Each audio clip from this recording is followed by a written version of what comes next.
And we are back with the third segment of the GSMC basketball podcast presented by the GSMC Sports Network. And in this third segment, we are once again talking about Cavs drama. I mean, again, this drama it's through the roof. Like there's so many different headlines about the Cavs, and it's all bad news. That's all it has been for the Cavs recently, and it's not looking good for them. I'm just adjusting the light in the background. Don't mind me, but I mean, I will say it's very good for me because now I actually have like some other things to talk about. But I am getting a little bit fed up with how much drama there is around the Cavs team, especially like still now after they fired their head coach, because this drama, it's still like talking about their head coach and the problems that JB Bickerstaff sort of had throughout the Cavs with the Cavs and its locker room. So Marcus Morris, obviously an NBA veteran, he was on the Cleveland Cavaliers. He recently participated on the podcast Run It Back, and he said on the podcast that there was a disconnect between the Cleveland Cavaliers players and head coach JB Bickerstaff. So if you guys remember from the previous podcast that I did, in the third segment of the last live show that I did and the last podcast that I did, I said that Donovan Mitchell was one of the players that had a disconnect with JB Bickerstaff and just didn't agree with the coaching methods and didn't think that, him as a coach would lead the Cavaliers far. And I thought it was just him. I thought it was just Donovan Mitchell that was saying this, and the reason why the Cavs were decided to fire their head coach JB Bickerstaff was because of Donovan Mitchell and his disconnect with the coach. Because when you're when you're a team and your star player doesn't have the same agreements as the coach, you can do one of two things. One, get rid of that star player. Two, get rid of the coach. And 9 times out of 10, the organization decides to get rid of the coach and get a new one.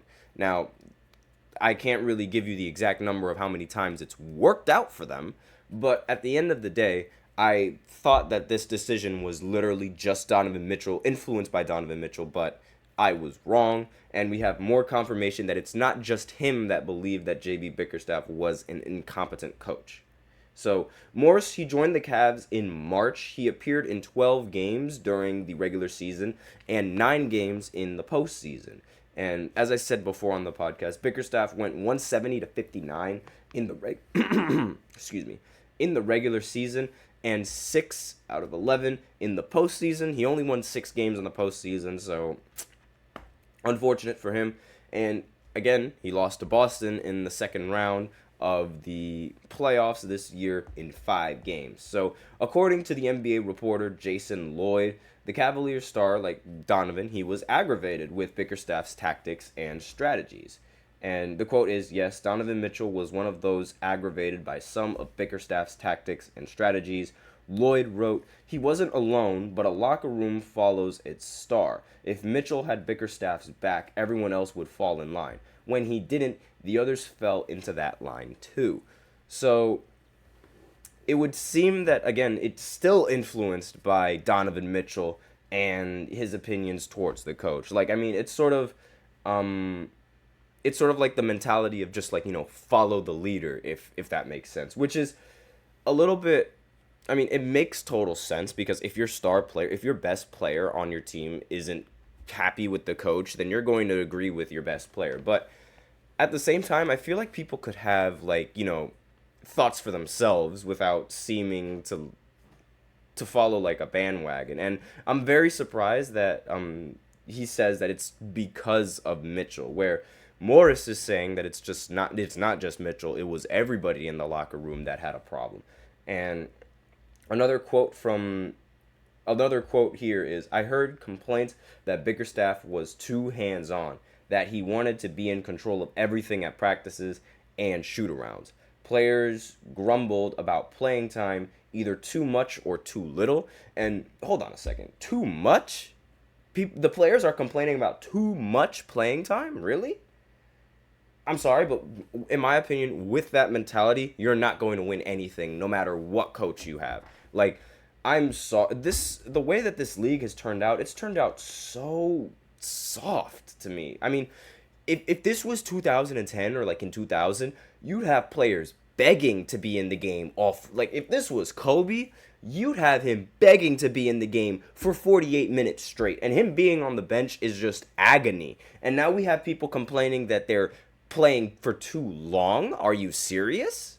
Like, that's the mentality that we're going into this. I think that's incredibly weak. I mean, and obviously, like, this is coming from a New York fan where Josh Hart is used to playing like 46, 48 minutes, and all power to Josh Hart and his quote and because he did say in a post game that the real workers are the ones that are working at a 9-to-5 job. I'm just playing a basketball game. The least I could do is play 48 minutes. That's not exactly what he said. Like, don't quote me on that. That's not exactly what he said. But it's more or less like along the lines of what he said in the post-game interview. And I'm very surprised that there are complaints about people playing too much.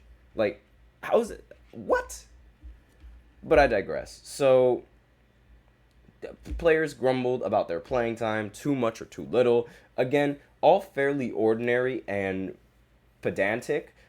That, at least, I have no idea what that word means. I'm not even going to lie to you. The most damning criticism, this is a quote, so pardon me for that language, and the one that sticks is the second half fade most of his teams here experience. So injuries can be blamed for part of it, but he has to wear that one.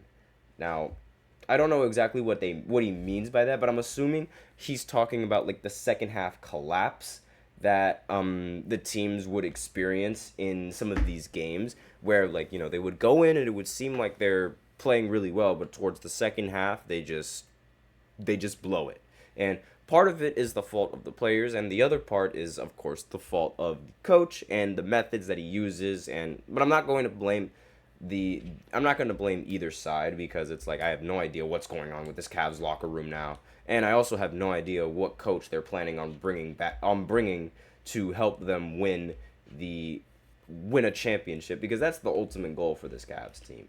And Mitchell is under contract for the next season, and he has a $37 million player option for 2025 and 2026. He is eligible to sign a 4-year, $208 million extension this summer.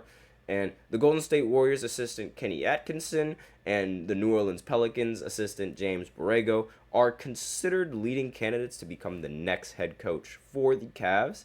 So Atkinson, he coached the Brooklyn Nets and went 118-170 in the regular season and 1-4 in the playoffs.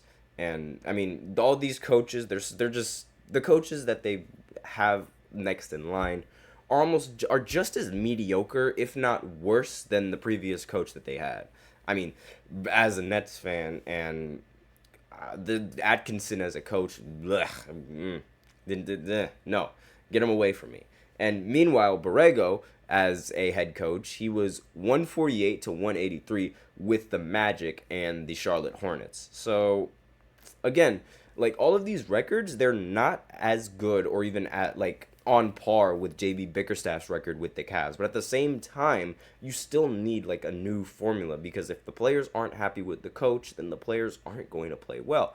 Players don't play well, then you're back to square one with Cleveland. And Cleveland does not want to go back to square one where they were in the absolute worst position possible, where it seemed like they were going to be nothing without LeBron James several times, actually. I mean, since 1993, that was the last time that the Cavs made it to the second round. 1993, not counting this previous season. So, they do not want to go back there. But with that, we are out of time for this third segment. So now I will go ahead and go into the fourth segment, where I talk about realistic and dream off-season targets for certain teams. And I will be right back after this short break, so be sure to stay tuned for that.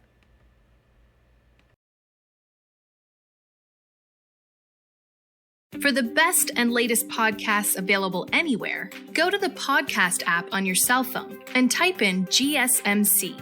to access free content-rich podcasts on health and wellness, book reviews, sports, entertainment, relationships, social media, movies, technology, finance, and even weird news. Subscribe and download the GSMC Podcast Network's family of shows, available everywhere podcasts are found.